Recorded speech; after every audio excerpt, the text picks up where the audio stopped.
If you could go back in time and kill Hitler as a baby, would you do it? If you knew with absolute certainty what was coming, the atrocities of World War II in all its graphic details, gun in hand, standing over baby Hitler in his cozy bed, would you pull the trigger? This is one of those ethical dilemmas that pose on different interesting threads. Like, are humans inherently evil? The nature versus nurture argument. Was Hitler destined to become a monster, or did circumstances make him one? And then there's the idea of timing. If there was a single point in his life you could alter that might change the outcome, would that be enough to stop what came later? What if you could go back in time and intervene, maybe change his upbringing? Or what if he actually got admitted into the art school he applied to? Would that have set him on a better path? One that could possibly have led to a different future, or maybe something even worse. The classic if I had a time machine argument. And that's what makes the baby Hitler question so sticky. It's about what we believe morality really is. Is it about outcomes? Is it about principles? Or is it about the fact that none of us can ever be certain what the future holds? I'm going to lay out some arguments because this isn't a yes or no question. On one hand, there's the math. One innocent life against millions. If you knew for sure that pulling the trigger would prevent the Holocaust and World War II, the logic says you'd have to do it. It's the cold, consequentialist argument. An act of violence to prevent a far greater one.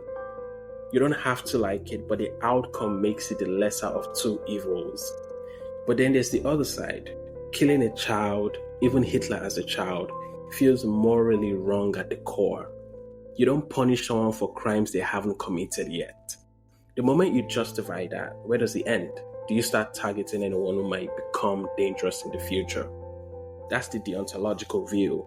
Some lines should never be crossed, even if breaking them looks like it could save the world. What's interesting is the type of people who pick a side in this debate. The ones who lean towards killing baby Hitler often have a more deterministic view of life. They see individuals as bound to become who they are, no matter what. In that mindset, Hitler was destined to become Hitler, so stopping him early is the only option. On the flip side, the people who argue against killing baby Hitler usually put more weight on environmental factors.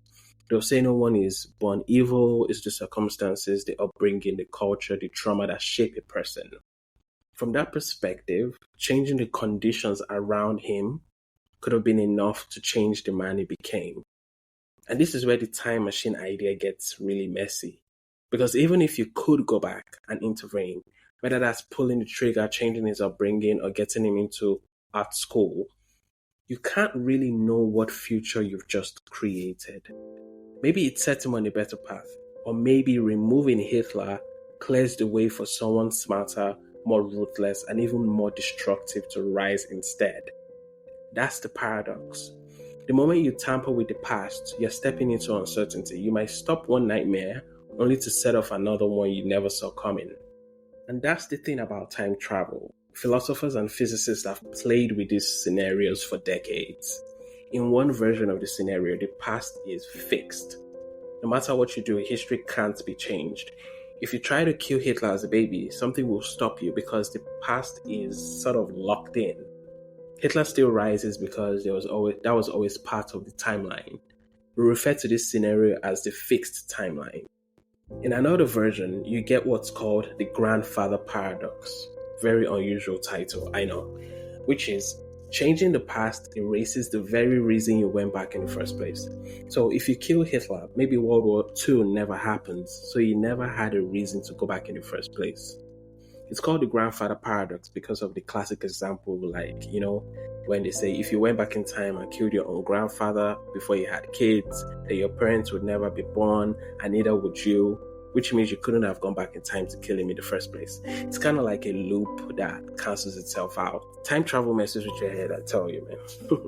And then there's the multiverse scenario, which is every action you take creates a new branch of history. So in one branch, you kill Hitler as a baby and the Holocaust never happened. But in the original timeline, the one you came from, the Holocaust, the war, all of it still happened. You didn't really erase history, you just kind of created a parallel version where things play out differently. Which means, at best, you've added another universe to the pile. You haven't actually undone anything. But let's bring it back down to earth for a second. Because all these timelines and time travel theories and paradoxes are fun to think about. But the heart of the baby Hitler question isn't physics, it's morality.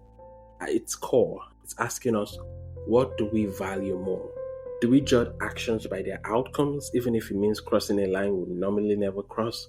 Or do we hold to principles no matter what, even if the cost is unthinkably high? So here's my answer.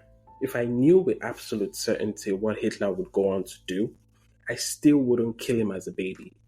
But I would intervene, not with like a gun, but by changing the circumstances that shaped him. For example, he desperately wanted to get into the Academy of Fine Arts in Vienna, but was rejected twice. What if I could have made sure he got admitted?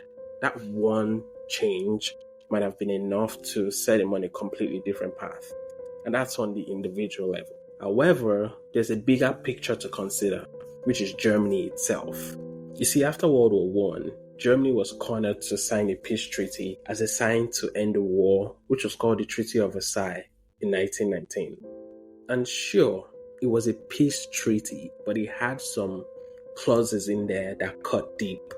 You see, Germany had to accept full blame for the war, pay enormous reparations, give up territory, and shrink its military down to almost nothing. And it didn't get to negotiate. I mean, the Allies handed it over as a take it or leave it deal. To most Germans, it was humiliation on paper. They called it a diktat, a dictated peace. And the fallout was brutal.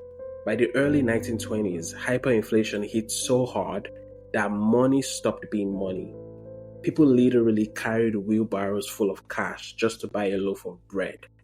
Kids played with stacks of banknotes because they were worth less than toys. A cup of coffee could literally double in price by the time you finished drinking it. Entire life savings vanished overnight. Then came the Great Depression in 1929, which made things even worse. Business collapsed, unemployment skyrocketed, and desperation spread everywhere. That's the world Hitler stepped into. Germany was broke, humiliated, and angry. That was the perfect breeding ground for extremism. So even if I fixed Hitler's personal story, the country was already primed for someone, maybe someone worse, to rise. That part is more challenging to answer because how can I, as one person, change decisions made by world powers? So my answer is this: I wouldn't pull the trigger, I would intervene where I could. But the truth is, history isn't just about one man, it's about systems, economies, and millions of small decisions stacking up. And that's what makes the question so unsettling. Even with hindsight, there's no guarantee you could stop what came next. That's my take. But what about you? If you were in that room with a chance to change history, what would you do? Would you pull the trigger or would you try to intervene some other way? I'd love to hear your answers. Please leave them in the comment section. Let's keep the conversation going. Thank you for listening, and if you enjoyed the episode, please share the show and give it a rating too. Subscribe to the YouTube channel and follow the show on TikTok. Links will be in the description. Till next time, stay free.